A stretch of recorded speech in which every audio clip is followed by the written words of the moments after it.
That's one of the things I loved about my conversation with Lauren a few weeks ago is just really looking at the nuances of what private equity looks like when they're evaluating the success of a practice, especially as it relates to how they look at some of their marketing as well too. So, guys, I would say it's really about doing your diligence. You stop seeing. Yeah, I know we all want to take care of patients, but you're starting a business. You got to bring the right folks on your team to build that starting lineup, if you will, that are really going to help to drive all facets of this for you. That's, in my opinion, I would say probably one of the things that most of my practices don't do is they're just not taking the time to do enough of that diligence. Absolutely. I mean, our biggest competitor is not necessarily our what people would think is our competitors.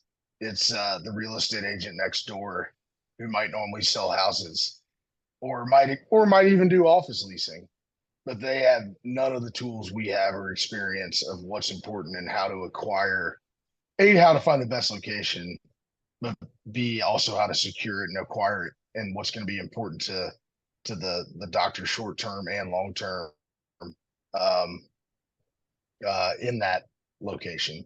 And that's why, you know what, you see the private equity backed groups or the groups with multiple locations, you know, they're working with us because they value that and they do their diligence on everything, as I'm sure you know from the marketing